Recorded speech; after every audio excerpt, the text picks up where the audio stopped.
S V ನ್ಯೂಸಿಗೆ ಸ್ವಾಗತ. ಪ್ರವೀಣ್ ನೆಟ್ಟಾರು ಭೀಕರ ಹತ್ಯೆ ಪ್ರಕರಣಕ್ಕೆ ಸಂಬಂಧಿಸಿದಂತೆ ತಲೆಮರೆಸಿಕೊಂಡಿದ್ದ ಪ್ರಮುಖ ಆರೋಪಿ ಉಮರ್ ಫಾರೂಕ್ ಎಂಆರ್ ಎಂಬಾತನನ್ನು ರಾಷ್ಟ್ರೀಯ ತನಿಖಾ ಸಂಸ್ಥೆ ಬಂಧಿಸಿದೆ. ವಿಶ್ವಾಸಾರ್ಹ ಗುಪ್ತಚರ ಮಾಹಿತಿಯ ಆಧಾರದ ಮೇಲೆ ಎನ್ಐಎ ಅಧಿಕಾರಿಗಳ ತಂಡ ನಡೆಸಿದ ವಿಶೇಷ ಕಾರ್ಯಾಚರಣೆಯಲ್ಲಿ ಕೇರಳದ ಕೊಚ್ಚಿಯಲ್ಲಿ ಉಮರ್ ಫಾರೂಕ್ನನ್ನು ವಶಕ್ಕೆ ಪಡೆಯಲಾಗಿದೆ.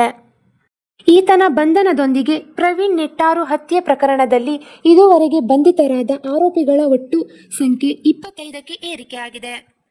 ಹತ್ಯೆಯ ನಂತರ ತಲೆಮರೆಸಿಕೊಂಡಿದ್ದ ಉಮರ್ ಫಾರೂಕ್ ವಿರುದ್ಧ ಇಂಟರ್ಪೋಲ್ ಮೂಲಕ ರೆಡ್ ಕಾರ್ನರ್ ನೋಟಿಸ್ ಹಾಗೂ ನ್ಯಾಯಾಲಯದಿಂದ ಜಾಮೀನು ರಹಿತ ಬಂಧನ ವಾರೆಂಟ್ ಜಾರಿಯಾಗಿತ್ತು.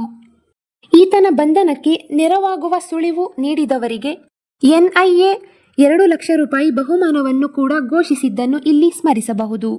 ನಿಷೇಧಿತ ಪಾಪ್ಯುಲರ್ ಫ್ರಂಟ್ ಆಫ್ ಇಂಡಿಯಾ ಸಂಘಟನೆಯ ಸುಳ್ಯ ಕಚೇರಿಯಲ್ಲಿ ನಡೆದ ಪ್ರವೀಣ್ ನೆಟ್ಟಾರು ಹತ್ಯೆಯ ಸಂಚು ಸಭೆಯಲ್ಲಿ ಉಮರ್ ಫಾರೂಕ್ ಇತರ ಆರೋಪಿಗಳೊಂದಿಗೆ ಸಕ್ರಿಯವಾಗಿ ಭಾಗವಹಿಸಿದ್ದರು.